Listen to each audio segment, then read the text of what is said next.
Welcome to Barnes & Noble Eastchester. Thank you all for turning out. This is a wonderful turnout. We love to see this kind of crowd. Thank you. Our guest author this evening is Dr. Karen Baruch Feldman. First and foremost, she is a local author, and we love to showcase our local authors here at B&N Eastchester.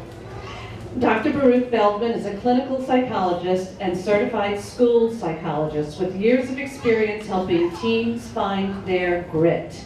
She's authored numerous articles and led workshops on topics such as cognitive behavioral therapy techniques, helping children and adults cope with stress and worry, and developing grit and self-control. And she's here with us tonight to celebrate and discuss her new book, The Grit Guide for Teens.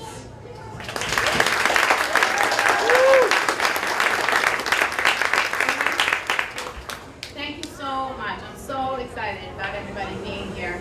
It means really a lot to me. And this book has been like a little bit of a baby for me in terms of having it developed.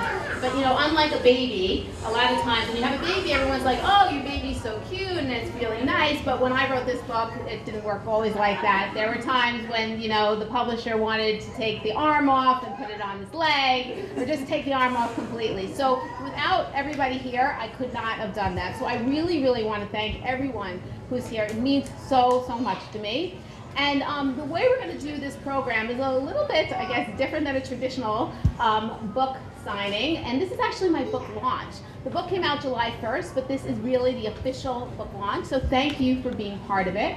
So the way we're going to do this is actually, since the whole book is about teens and inspiring teens and getting teens involved, we are going to have some teens really be involved in this book launch. So the first teen I would like to invite is Emily Weisbrot, who has a very big place in my heart because she is the first teen to help me write the book. So can we give a warm welcome to Emily Weisbrot? So come here. So Emily and I Emily is going to interview me, and it's her opportunity to be a talk show host, because I think that Emily could have done that in another life. And she's going to ask me some questions about the book. Okay, come sit. Okay. The first question is, what got you interested in the topic of grit and to write a book for teens on this topic?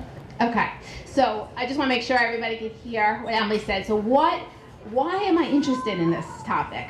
I think it's an important question. So I actually, some of you know this, I'm a pretty gritty person. I think people here in my community know that about me.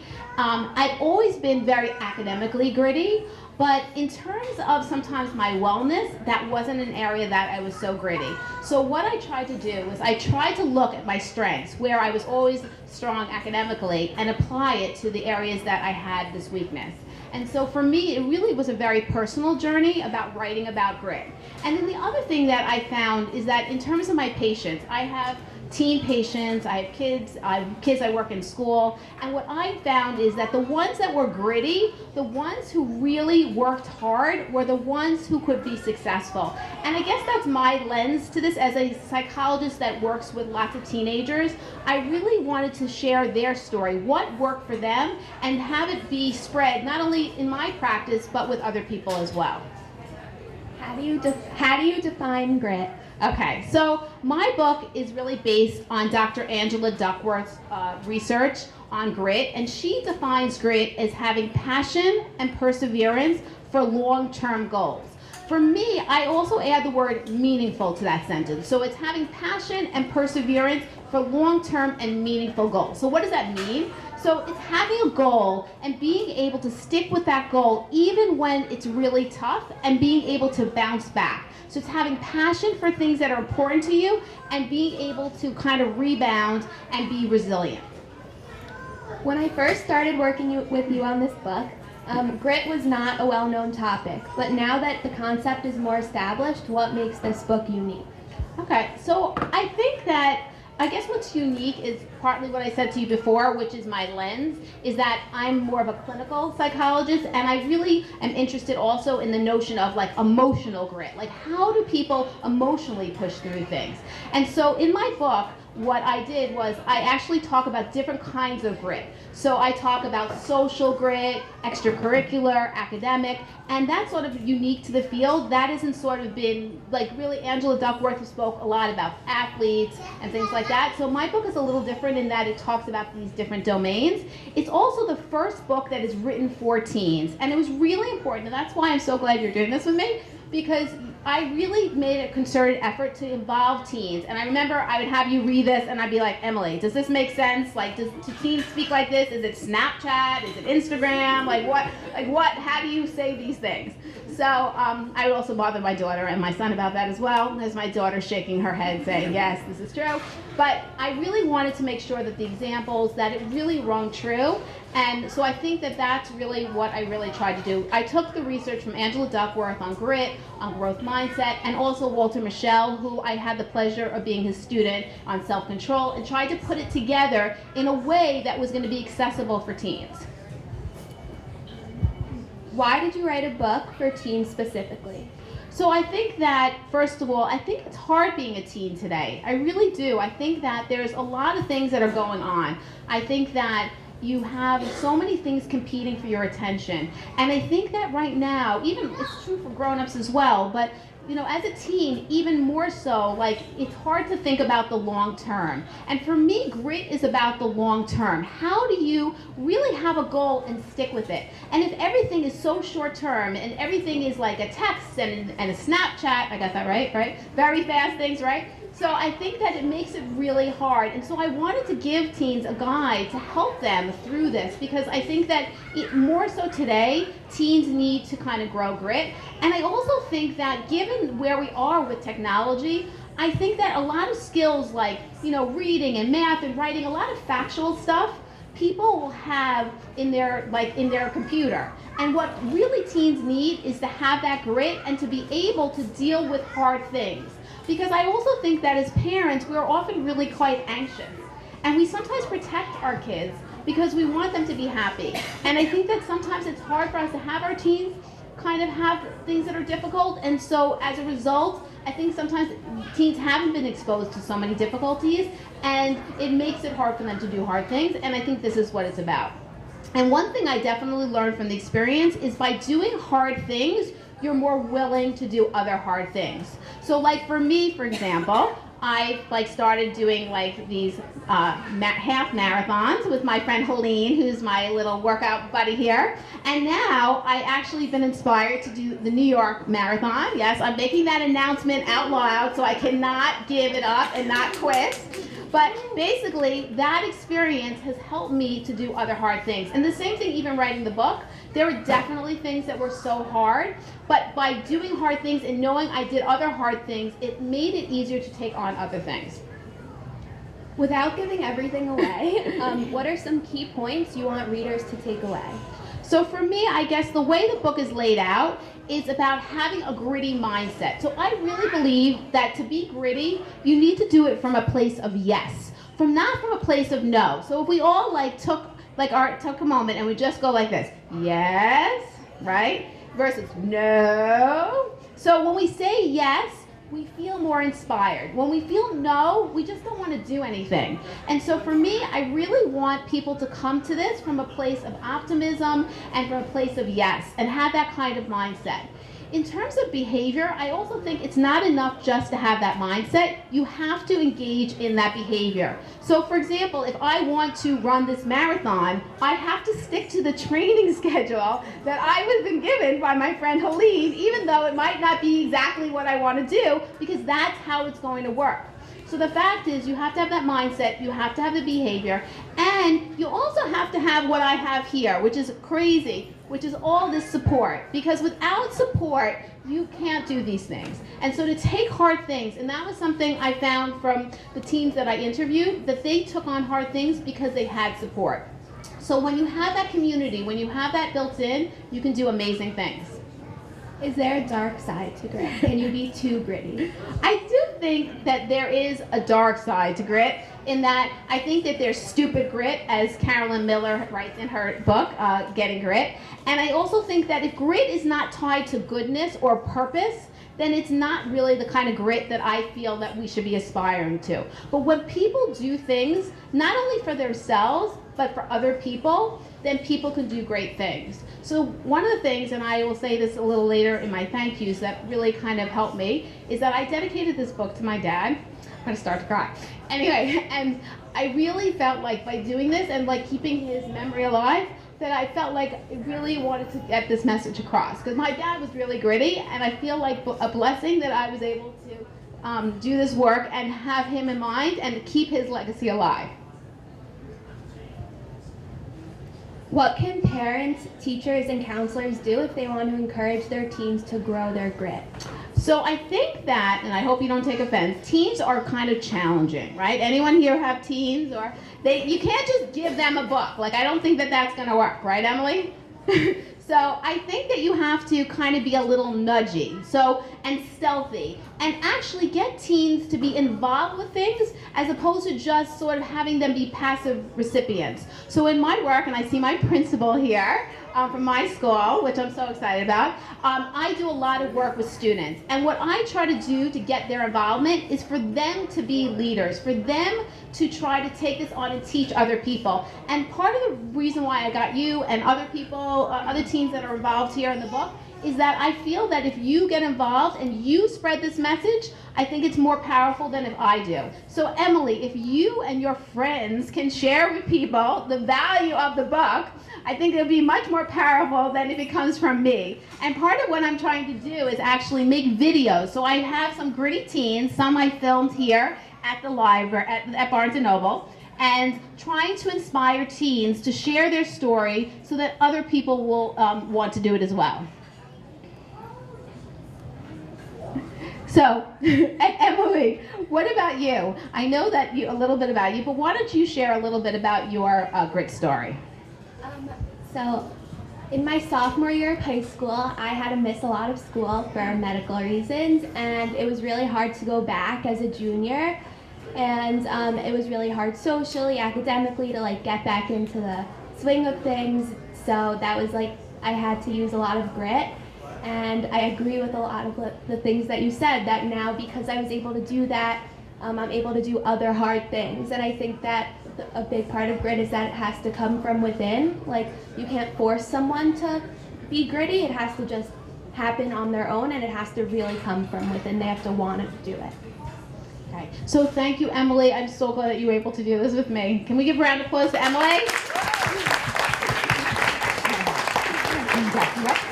I actually have another teen who I want to introduce. Come on up, Matt. Okay. So wait, Matt, you can have a mic. You want to test your mic? You're good? Test. Okay.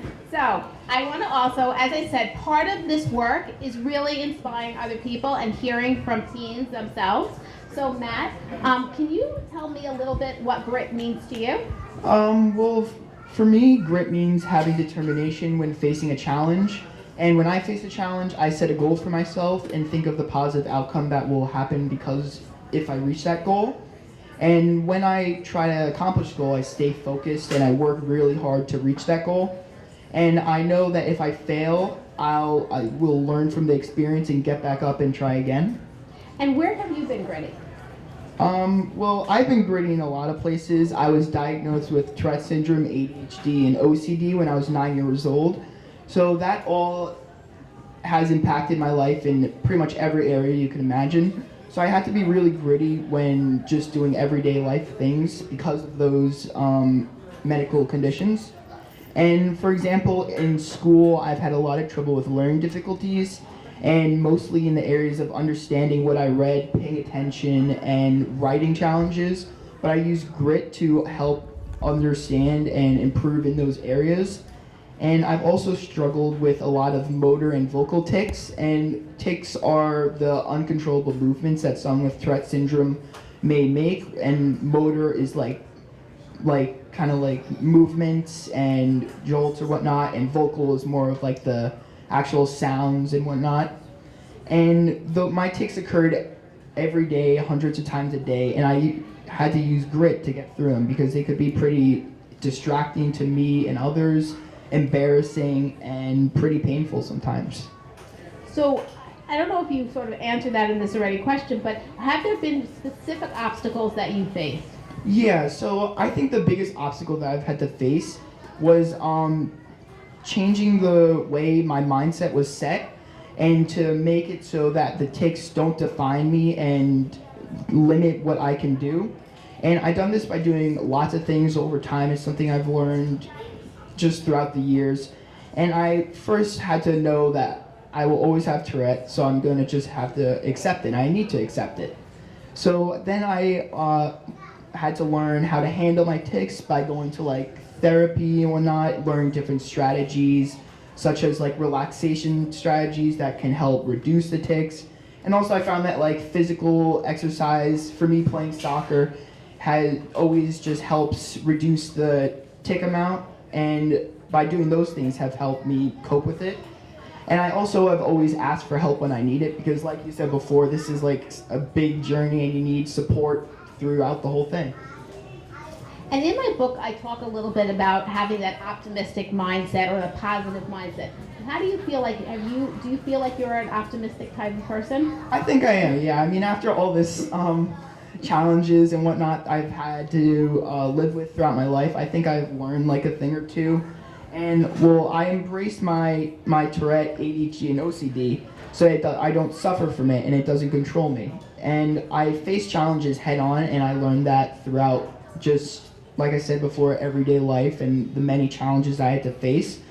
And I faced them head on so I could do well in whatever the challenge may be, whether it be school, sports, social, and then I could just do the things that I enjoy.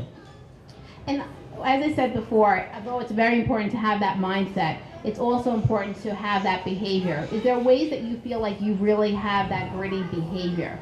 Yeah, again, I think I have had that gritty behavior. So one of the biggest things I've done that really kind of like sparked for me to change into the person I am today.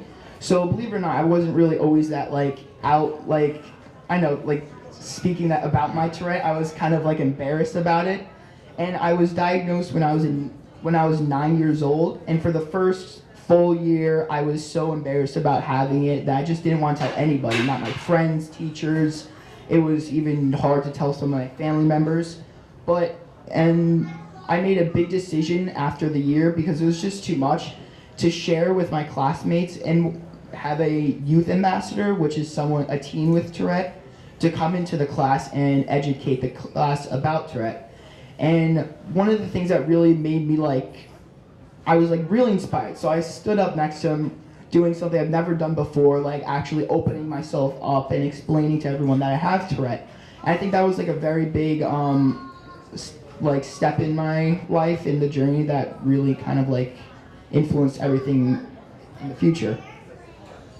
Many teens have shared, and you've already started to share, that what helped them is having that support team. Who is your support team? So I got a few members in my support team. I have one, of course, family and friends.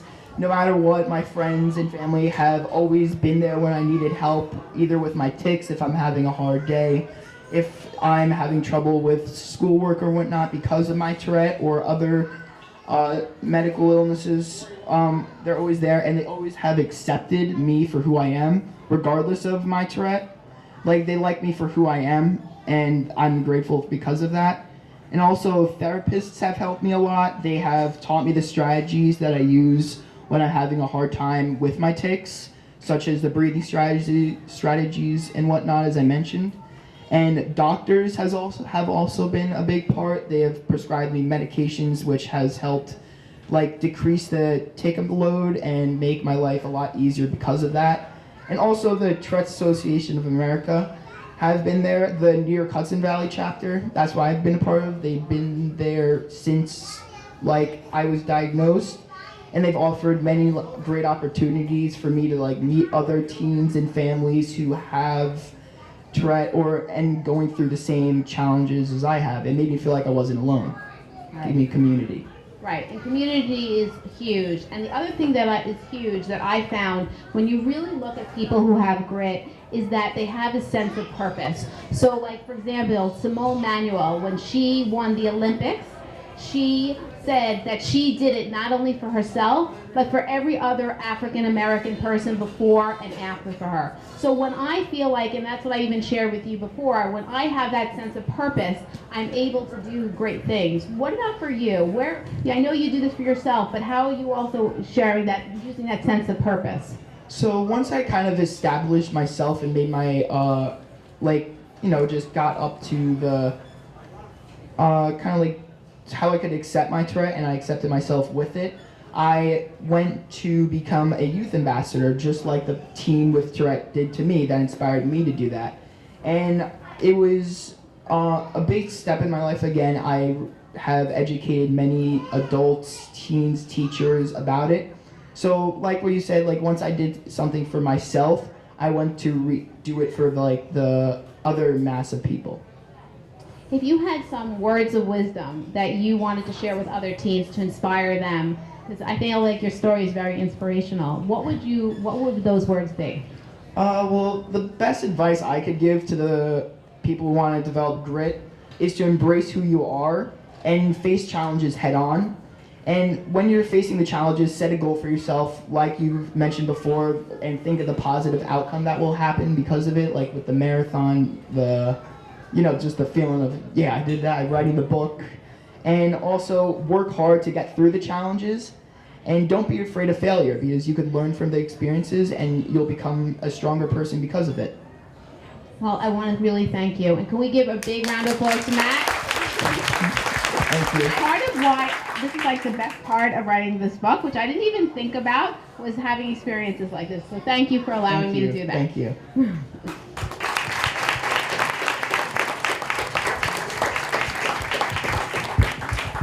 So I just wanted to open this up for questions. I know I was asked questions, we heard from the teens, but I just definitely wanted to make sure that you had an opportunity to ask me anything about the book and the process or things that you had on your mind.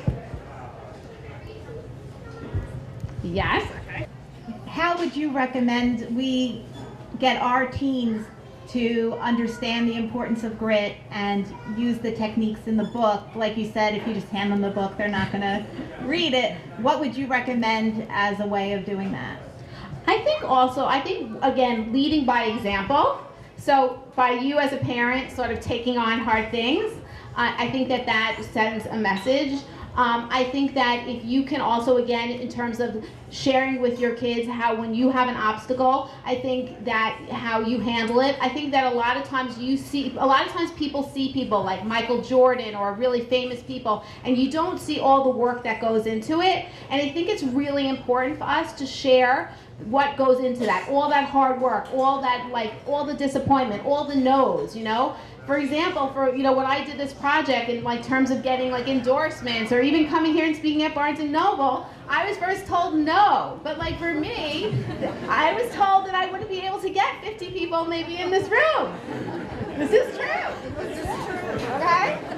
But for me, that is just the starting place. For example, today, when I was at Lord & Taylor's getting my makeup done, because I don't always look like this, I went to the cashier and I tried to return my daughter's skirt. And she told me some kind of crazy story, how they can't take the skirt without the receipt, even though I used my Lord & Taylor card.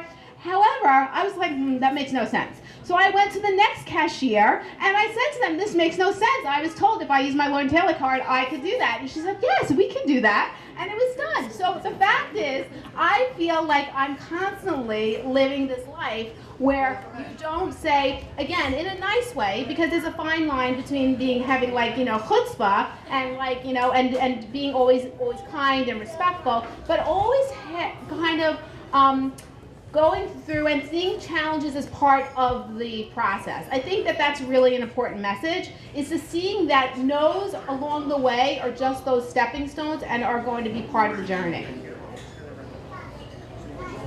Beth? Karen, what do you do if you see something that you would like changed in your teen, but they have no motivation? They would fight you on it. How do you gets started?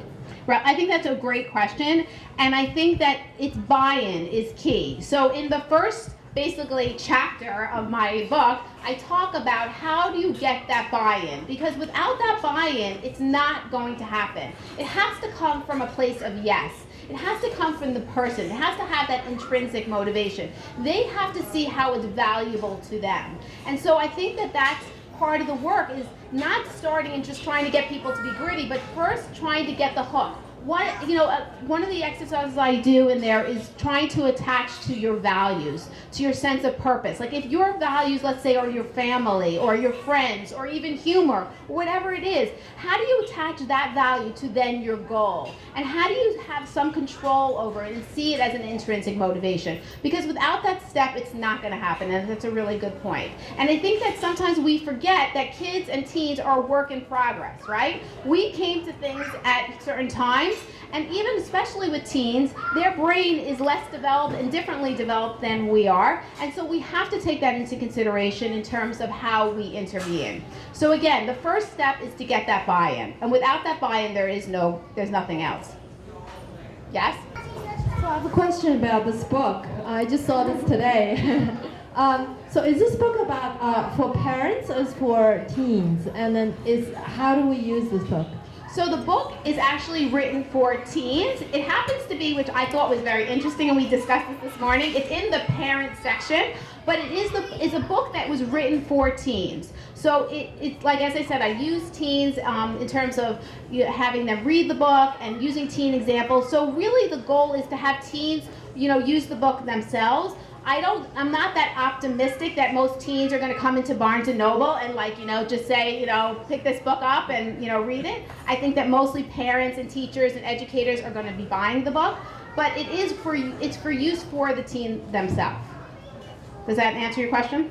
And it's actually what is unique about this book. It's the first book for teens. As I said, Angela Duckworth has done a terrific job, and other people I have as well, about writing things for adults. But it's the first book that took these ideas and I really tried to make it accessible.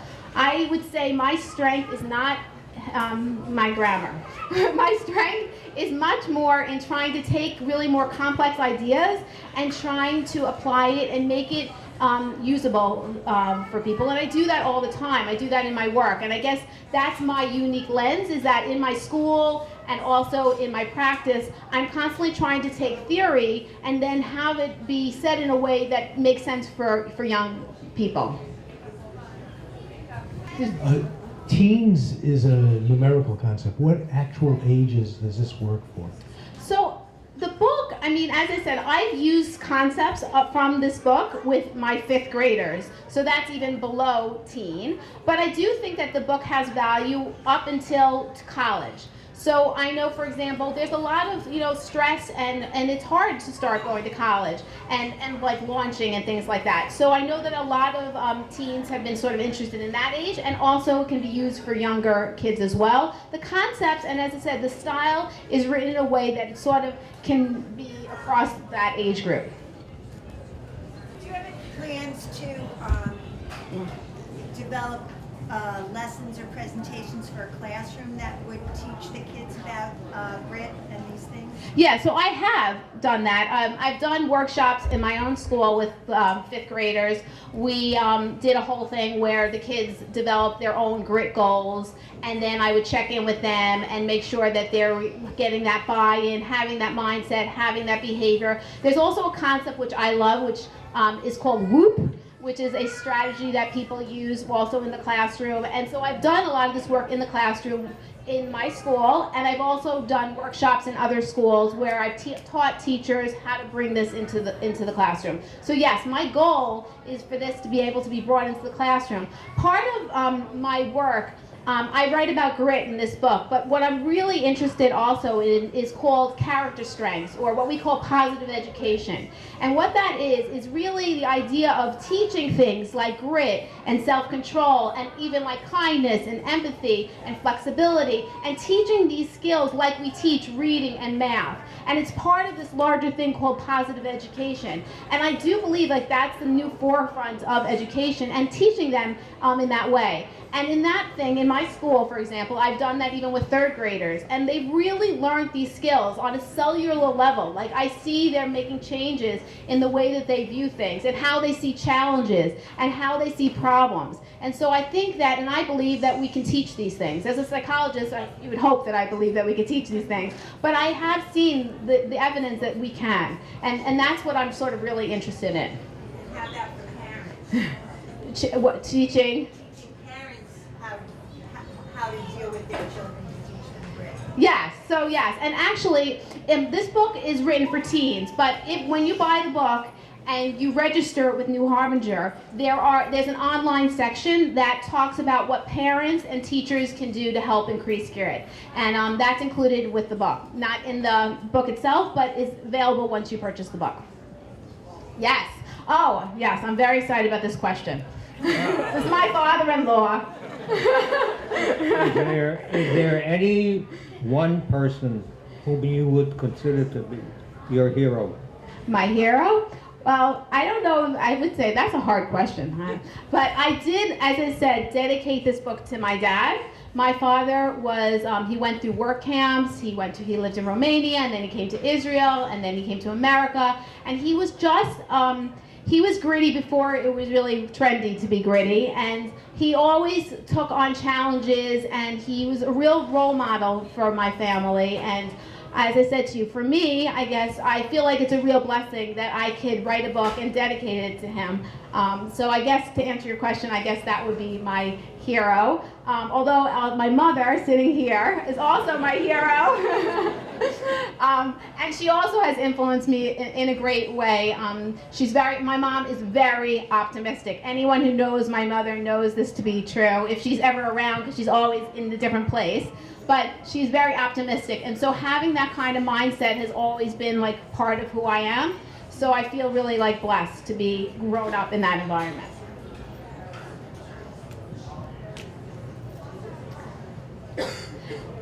Okay. I wanted to actually, in that vein, I would like to say some thank yous.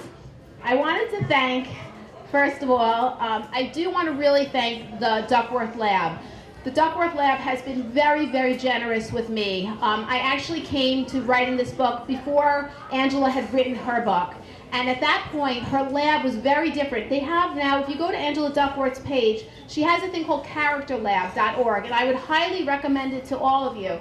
It's a free resource. She is also incredibly dedicated to bringing this material free to schools, and so that we can do this work. And so Angela Duckworth and my liaison named David Maketon has been really generous and had really, I wanted to make sure I got this right. I never wrote a book before. I was like, I don't know, I'm gonna write this thing and this is gonna be right. So the Duckworth Lab has been very generous and really read things and made sure I was on track. I want to thank also all of my friends who listened to me and edited my stuff and then re-edited my stuff and then listened to me again and then listened to me again and again and again. Because really without you, I could not have really done this.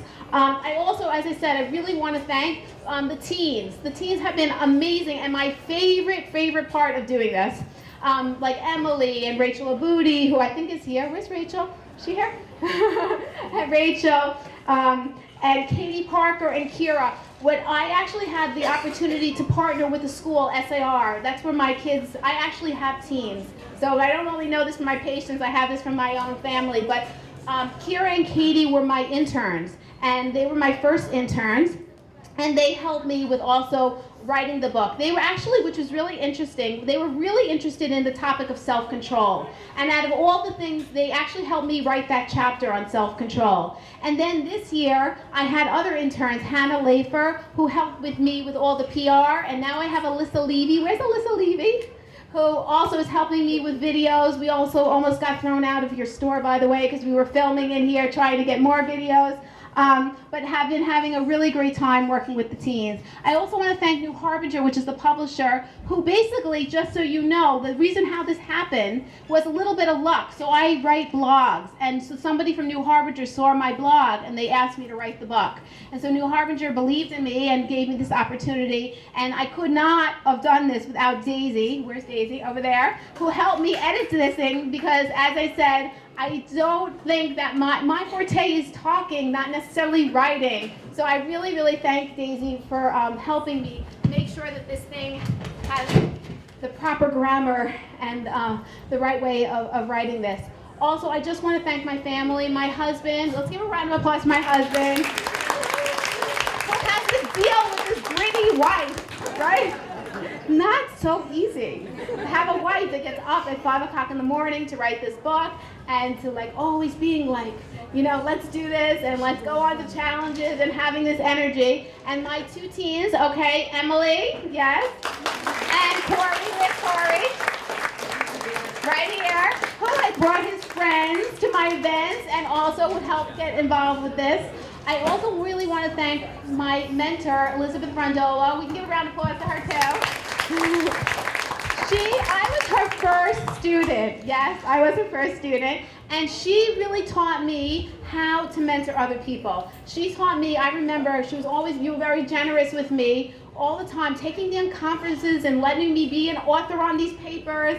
And it's very funny, actually, Scott Kaufman, who's been very, very generous with me, just recently said, I just saw an article that you wrote about social support. I'm like, oh yeah, I did that as my dissertation. So things come around full circle, and I really wanted to let you know that you really have influenced me and have set the tone of how to work with the next generation, because that's really also so important to me, is to give teens an opportunity to shine and to be able to be gritty. And as I said, this book is dedicated to my dad, who was gritty before his time, and also my mom. And again, I want to thank you, all the people that are here, and the readers, because by doing this, you've influenced me, and I hope that we've influenced each other. And I really want to thank everybody for coming, and that's about it. So thank you.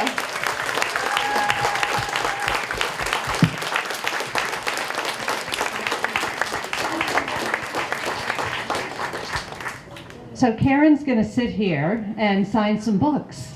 And I just want to say Karen is my new hero as of today. This is the largest local author turnout we have had since the Star FM. But as a result, we're running out of books. So if there aren't enough books for everyone that wants one, please stop at our customer service. We can order one for you, get it in 2 days, have it either here at the store or ship it directly to you. So thank you all for coming.